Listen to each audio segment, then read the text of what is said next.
Friends, this is the one of the most asked business analyst interview questions. As a business analyst who have worked across a variety of industries and in different stages of projects, there are 8 business analyst techniques which have come to forefront time and time again. This session is outlining these popular techniques in terms of what their purpose is and why they seems to be popular in detail. Let's begin the session. You can turn on video caption for better understanding. The very first and most popular is the SWOT analysis. The SWOT analysis is an acronym for strengths, weaknesses, threat, and opportunities. It is an enterprise level analysis technique of assessing an organization against these 4 dimensions. It ultimately drives decision making for changes and improvements to an organization positions in the market. It is an important to note that the SWOT analysis in itself sounds simple, but each dimension, strength, weakness, threats, and opportunities, has its own set of techniques which can be applied to determine the outcome of each dimensions. So when is the SWOT analysis applied? The SWOT analysis is in the most case applied as an enterprise level analysis activity outside of the project environment. This means it can occur at any stage when an organization, department, or unit needs to be reassess their internal and external environment in order to reestablish directions and strategy. This business analyst technique can also be applied in other type of situation when it is important to assess a group, function, or even individual people against these dimensions. Why is the SWOT analysis so popular? The SWOT analysis is so popular because it is a simple technique to apply in either a quick and straightforward way or in an in-depth analysis of an organization or situation. It is therefore versatile as an analysis technique.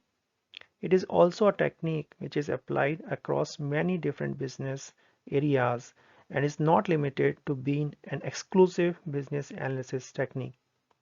This means a lot of people are very familiar with what this technique means and hence makes this technique even more popular. The second in the list is requirements interviews. A lot of people will be very familiar with this business analysis technique. It is the activity of performing a structured interview where the business analyst questions, captures, interprets, and understands the intention of requirements requested by the interviewee for a particular solution. This business analysis technique again may seem very easy and informal, but is in the fact a specific skill for a business analyst to learn to master in order to be really effective during the interview itself.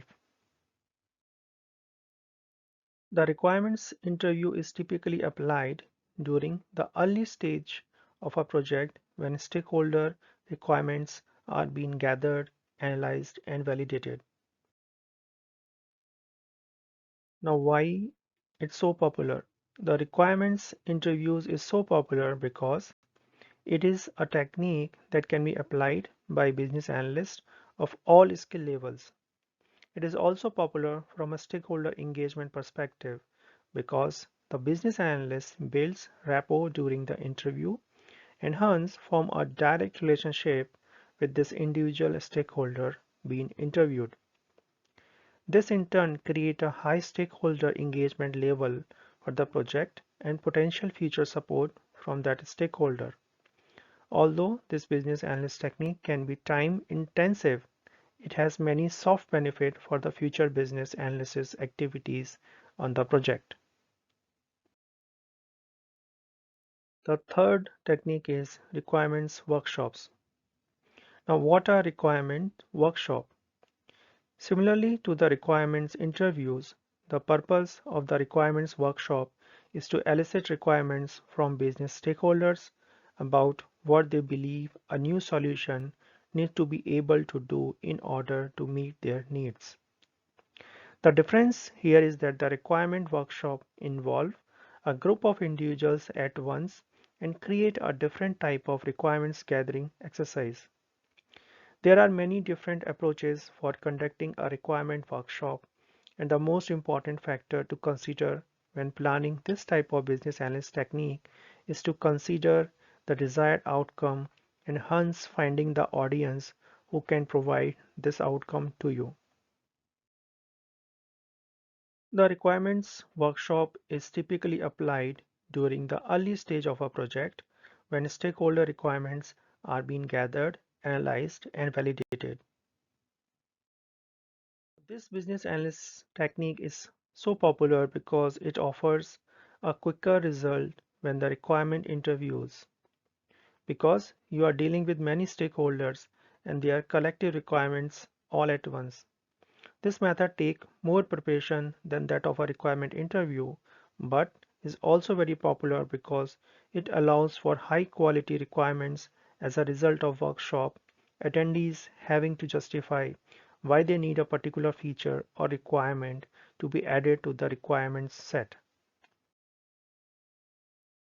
The next in the list is business process modeling.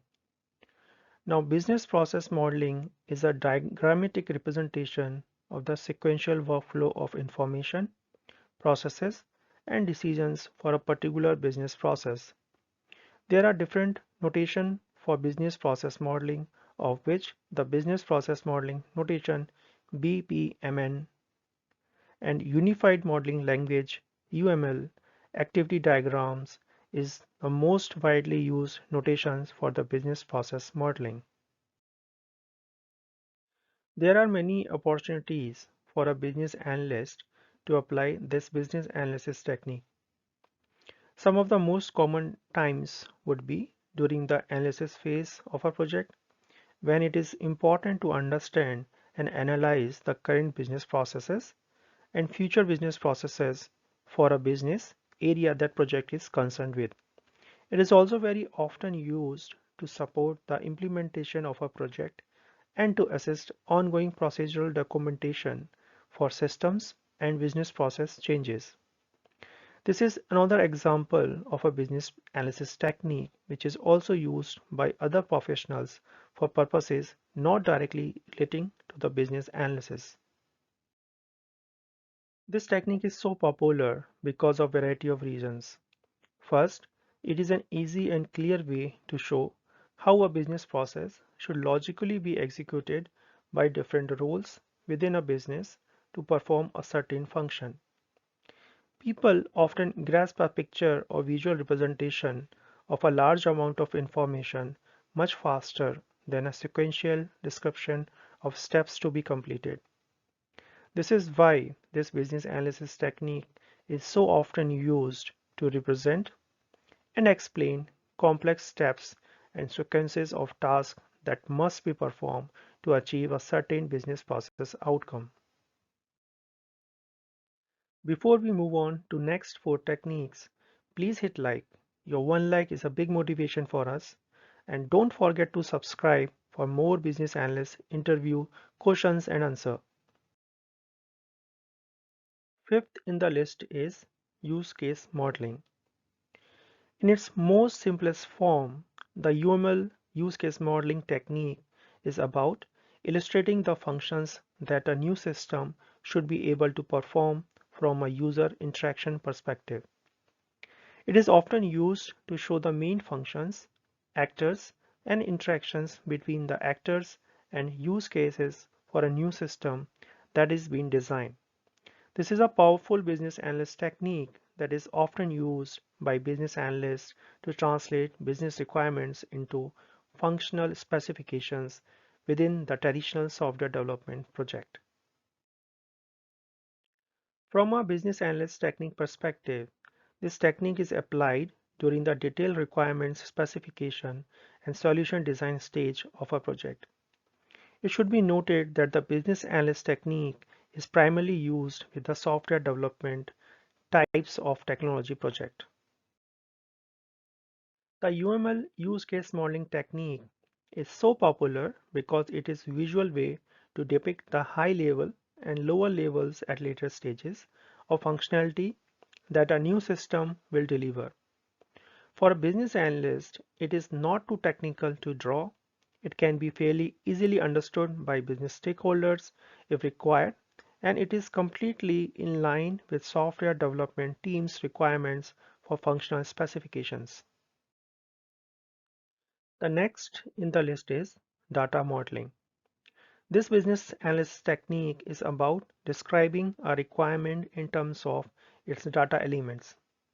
Data modeling is used to describe entities, things, people, places, etc., of which data is to be captured and attribute for each entity to record. It then also visually illustrates how each entity relates to other entities by way of common attributes or combination of attributes. This is also referred to as entity relationship modeling. Data modeling is applied during the analysis and design stages of a project that requires updates to be made to how, what, and where is to be stored. This could be in context of software development, reporting development, or data analytics focused projects.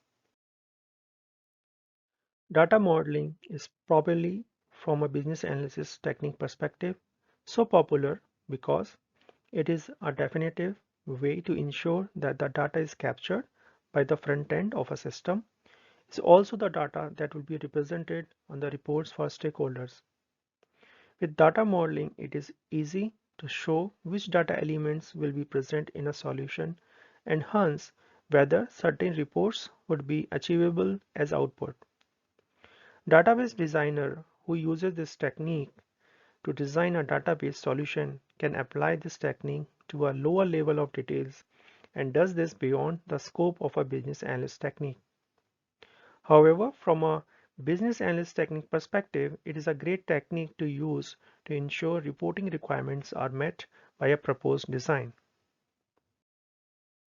User stories is a fairly modern business analyst technique, which is a way to describe what a user wants in terms of how they will be using a system for their own purposes coming from a specific perspective. User stories are often supported by a specific personas, which are created to encourage the development of the full spectrum of user stories from all identified user types. User stories are mostly applied within the context of agile projects where an iterative requirements gathering, design, and build methodology is followed. This business analyst technique is so popular because it is an effective way to put the business analyst and other stakeholder who is responsible for developing the requirements for a new system in the shoes of the end user. This assists with developing relevantly and highly user-focused solution. The last in our list is non-functional requirement analysis. Now, what is non-functional requirement analysis? This business analyst technique is concerned with defining and capturing the requirements to describe the characteristics required for a new or changed system. Example of these types of characteristics would include performance requirements and data storage requirements. The non-functional requirement analysis technique is applied on every project where a technology solution is changed, replaced, or built from scratch. It is a typically an activity that starts during the analysis phase of a project and get refined and finalized during the design phase of a project. Out of all business analyst technique covered in this list, this is probably the only technique that is popular out of necessity. It is not a particularly easy or interesting business analyst technique to apply, but without this business analyst technique being applied, the system involved will most likely not be able to support the intended audience in an appropriate and sustainable way. So this business analyst technique is a necessarily evil and as they say, and Hans must be included in the list of the most popular technique to know. Friends, if you need this PDF, please like and subscribe and send subscriber screenshot to sunansharma@gmail.com. Friends is double R in Sharma. Thanks for watching. Have a nice day. All the best for your next business analyst interview.